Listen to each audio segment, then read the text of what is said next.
2 numéros du dessous des cartes vont être consacrés au Brésil, ce pays majeur du continent sud-américain.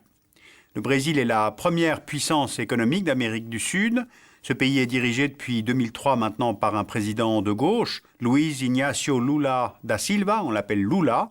Eh bien, parlons-en en détail, car 2005, c'est l'année du Brésil en France. En superficie, le Brésil est le 5e État au monde et le plus grand État d'Amérique latine, avec 8,5 millions de kilomètres carrés, ce qui fait à peu près 4000 km par 4000 km. Cette immensité apparaît d'ailleurs très bien quand on superpose à la même échelle une carte du Brésil et une carte de l'Europe. Regardons déjà le drapeau du pays. C'est un peu la carte de visite, le résumé du pays en couleur. Le fond vert symbolise la forêt amazonienne qui couvre près de 40% du pays. Le bois, longtemps première ressource du pays, lui a donné même son nom. Le bois de braise, utilisé pour la teinture, se dit pau-brasil en portugais, qui est la langue nationale. Le deuxième élément du drapeau, c'est ce losange jaune. Il représente un diamant qui symbolise les richesses minières découvertes puis exploitées à partir du XVIe siècle dans le centre du pays, puis en Amazonie. Ces richesses naturelles ont été gagnées par la conquête du territoire, partant historiquement de la côte, qui est le lien avec l'Europe colonisatrice, et allant vers l'intérieur, c'est-à-dire le vide, c'est-à-dire la forêt à conquérir. Troisième élément du drapeau brésilien, c'est cette sphère bleue étoilée sur le losange. Chaque étoile correspond à un État de la fédération brésilienne. Il y a aujourd'hui 26 États, plus le district fédéral de la capitale, Brasilia. Ces étoiles représentent le ciel au-dessus de Rio le 15 novembre 1889, jour de l'instauration de la République. On repère même la constellation de la Croix du Sud, symbole de la civilisation chrétienne si influente dans ce pays. En nombre de fidèles, le Brésil est le premier pays catholique au monde. Et puis enfin, au centre du drapeau, on trouve la devise nationale, Ordre et progrès, tirée du positivisme, c'est-à-dire l'école du philosophe français Auguste Comte. Très populaire au Brésil et en Amérique latine dans les années 1860-70, cette philosophie a inspiré l'idéal républicain brésilien et a sans doute aidé à faire proclamer la fin de l'esclavage en 1888.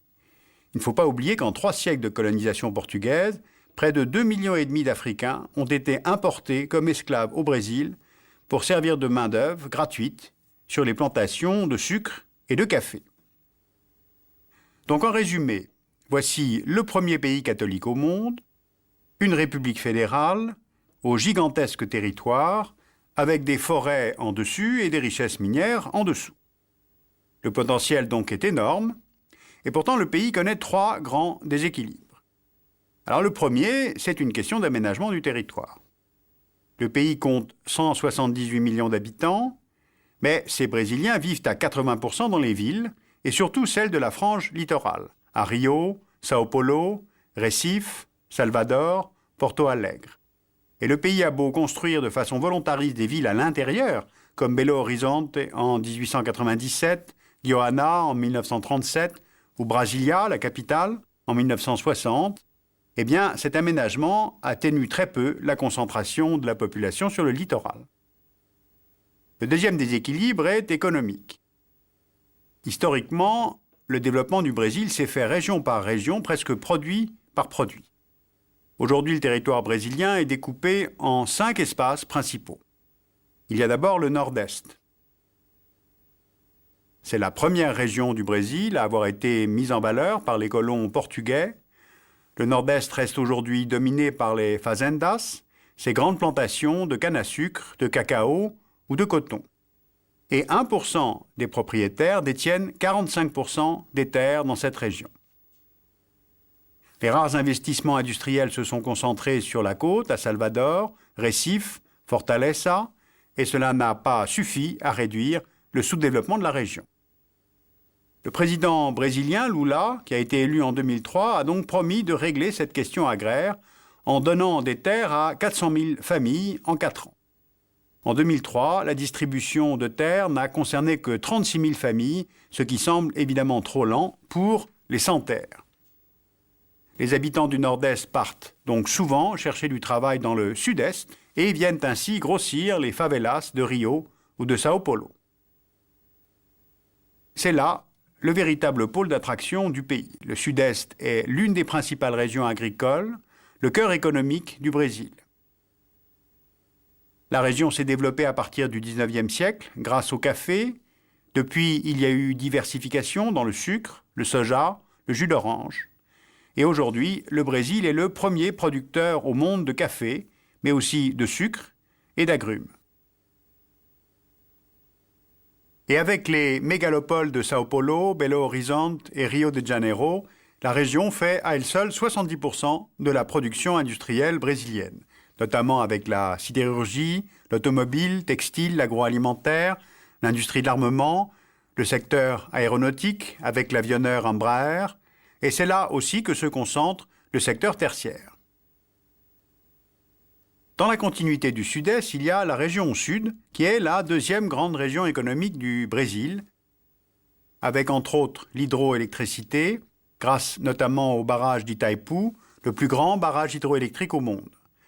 La région représente à elle seule 18% du PIB brésilien, et comme elle est voisine des 3 partenaires du Brésil dans le Mercosur, le Paraguay, l'Argentine, l'Uruguay, elle bénéficie des retombées de ce processus d'intégration économique régionale. Il y a aussi les plateaux intérieurs du centre-ouest, placés entre ce cœur économique brésilien et l'espace pionnier du Nord. C'est une zone d'élevage intensif, en passe de devenir la nouvelle frontière agricole du pays. La culture du soja dans l'état du Mato Grosso couvre aujourd'hui 5 millions d'hectares. Le Brésil est le deuxième producteur au monde de soja. Et puis enfin, il y a la nouvelle zone pionnière du Nord, qui est le domaine de la forêt amazonienne. L'Amazonie est devenue un front pionnier depuis les années 70. Sa mise en valeur a commencé par l'ouverture de routes pour l'exploitation de la forêt, puis celle des ressources minières. Le gisement de fer de la Serra des Carajás renfermerait 18 milliards de tonnes de minerais, soit environ 4 siècles d'exploitation. Et puis l'urbanisation se développe. Manaus compte aujourd'hui plus d'1,5 million d'habitants. Et en fait, l'idée très inscrite dans la culture des dirigeants brésiliens, c'était d'utiliser cet espace libre, ou en tout cas perçu comme vide, pour résoudre la question agraire en incitant la main-d'œuvre pauvre du Nord-Est à s'installer en Amazonie. Mais avec l'intensification de l'exploitation du bois, cela a provoqué des gaspillages énormes, la destruction partielle de cette forêt, donc l'habitat des tribus indiennes, en bafouant les lois brésiliennes qui cherchent à les protéger. Et puis le troisième grand déséquilibre du pays, ce sont évidemment les inégalités sociales. Le Brésil est l'un des pays les plus inégalitaires au monde. 10% de la population du Brésil concentre 47% des revenus. 30% des Brésiliens ont moins de 2 $ pour vivre par jour. Et là, c'est la première fois que le Brésil a un président socialiste. Lula cherche donc à réduire ces inégalités, mais évidemment, les Brésiliens trouvent que les programmes sociaux se développent trop lentement et ne sont pas à la hauteur des espérances que son élection avait suscitées. Par exemple, le montant annuel des intérêts de la dette brésilienne est 5 fois plus important que le budget santé du pays, 8 fois plus important que celui de l'éducation nationale, ou encore 140 fois plus important que les dépenses affectées à la réforme agraire.